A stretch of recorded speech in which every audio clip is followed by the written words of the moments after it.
为什么只有秦始皇可以统一六国？那这可能是跟他受到了外星科技的帮助啊，是有非常大关系的。那其实说到秦始皇，应该所有人都知道，他是第一个完成大一统的皇帝，那身上的成就啊也是多得数不过来。但是有一种说法认为，他在统一中华之前，嬴政可能在一个叫飞行艇之国的地方做过领导，所以他当时掌握的军事和政治力量就已经远远的超过了公元前220年所有诸侯国加在一起的水平。那尤其是按照现在的眼光来看，他在那个封建时期就已经可以大规模的制造跨时代的先进武器了，包括修建了万里长城和一些在当时非常新颖独特的军事设备。而长城的作用啊，可能跟金字塔差不多，都是外星人寻找地球的坐标。甚至在一些中国的古籍里，比如像《十一记》这些书中都记载过，秦始皇可能真的跟地外生命有过接触。所以很多人就开始猜测，他掌握的那些高科技武器应该都是外星文明帮着制造的，而他在统一全国之后下令焚书坑儒，其实焚烧的都是一些记载了非皇室成员的详细历史记录。也正是因为很多事儿没有办法被证实啊，才让中国第一个皇帝嬴政变成了历史上最神秘的君王。而这其中啊有一些线索，也许可以证明他确实掌握了或者存在过外星科技。那首先呢是一把秦始皇陵出土的宝剑，它的重量差不多是在 1.5 公斤左右。而这把剑在2000多年的时间里啊，一直被一块巨大的石头给压在地上，并且弯曲到45度。而当现场的工作人员把重物拿开的瞬间，这把宝剑居然就恢复成了笔直的圆形。那这种自我恢复的能力啊，已经超过了现在所有已知的形状记忆合金。但神奇的是，我们是到了1970年才开始研究这种金属，到了1980年才逐步的实现了工业化。但就算是通过现在科技制造出来的合金啊，也是需要经过加热之后才能让它恢复到最初的样子。而秦始皇陵出土的这把剑是在没有任何处理的条件下自己恢复过来的。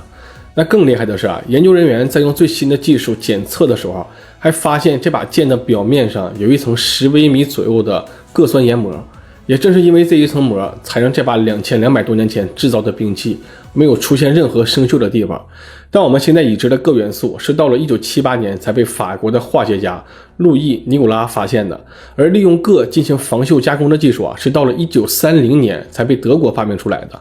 那咱们现在说的不光是这一把剑，而是整个秦始皇陵出土的所有武器，包括大量的青铜剑、弩机、剑组，都是用这种技术做的防锈处理。所以啊，他们在出土之后啊，依然可以保持非常锋利的状态。这也让当时的科学家非常困惑，为什么2000多年前的人就已经掌握了现在看来啊都算是高级的技术。那除了涂层之外啊，秦国的远程武器也特别的先进。因为在这个时代，主要的远程武器啊就是弓箭，但其中有一种叫石弓的武器啊，它可以利用机械的力量发射箭矢。那优点就是射程远，杀伤力强。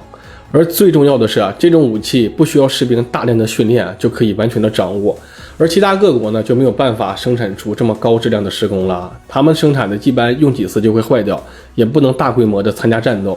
而秦国就不一样了，他们有现代化的流水线，可以分工合作，大批量的生产统一规格的武器，还可以保证质量。那甚至啊，根据传说，还有一把刚出土的石弓啊，射程居然可以达到800米。那这在战国时期基本就是黑科技一样的存在，这也是保证秦始皇能统一六国的重要因素。那如果按照现在都市传说的推测，大家都会认为当时的秦国可能跟现在的美国差不多，在经历了第2次世界大战之后，突然就成为了科技强国，而且很多技术啊也都超越了所在的时代。这也是为什么很多人会说，美国也是接受了外来文明技术的支持，才达到了目前的地位。也就等于说，假如美国的科技跃迁跟外来文明有关系，那么秦国的高科技也一定跟他们有关系。那甚至按照阴谋论的说法，当时的秦国已经开始跟飞行艇国的外来使者在接触了。传说这些人身高都在20米左右，他们乘坐的飞行器啊，可以在水里潜行的同时，也可以在空中飞行，并且他们故乡的天气非常的热，阳光也没有办法直接的照在地面上，但只要他们点燃一种小石块，就可以发出跟太阳一样的光和能量，甚至他们一天的时间就相当于秦国的1年。那这听着就有点类似像神仙了啊，天上的一天，地上的1年。也是从这个时候开始啊，秦始皇才知道了这些外星人的手里啊有一种不老不死的仙药。那这段传说虽然挺离奇的啊，也一直被当成是玄幻小说去理解，但如果你细细的推敲一下，就会发现它描述的跟现在物理现象和高科技推测是有一定契合度的。比如时间的流速会因为重力的不同而出现变化，石头里也确实存在核聚变的结果和线索。那除了这些，还有一个在1980年流传非常广的关于秦始皇思考定量的都市传说。大概的内容是根据量化推算猜测，当时修建秦始皇陵一共动用了70万人左右，花了几十年的时间才完全的建造好。而且在地下宫殿呢，还有一条水银河，它的整个布局跟当时国家的河网是一模一样的。再加上水银的密度比较大嘛，就可以让秦始皇的棺椁漂浮在上面。那其中宫殿的天花板上也有精密的设计图，那整个地宫的道路都是用一种特殊的脂肪铺成的可以常年的保持像白天一样的光亮。那包括在1974年考古学家发现了兵马俑群的同时，也确认了飞行器的存在它可以通过遥感技术，也就是在不接触目标的前提下，通过传感器从远距离获取信息的手段，发现了在陵园中心地下30米有一个非常大型的宫殿，那周围的土壤和水银浓度是其他位置上的10几倍左右。但是因为技术和文物保护的原因，瞩目到现在呢也没有被完全的挖掘出来。也许等到可以完全的解开秦始皇陵秘密的时候会再一次的震惊全世界。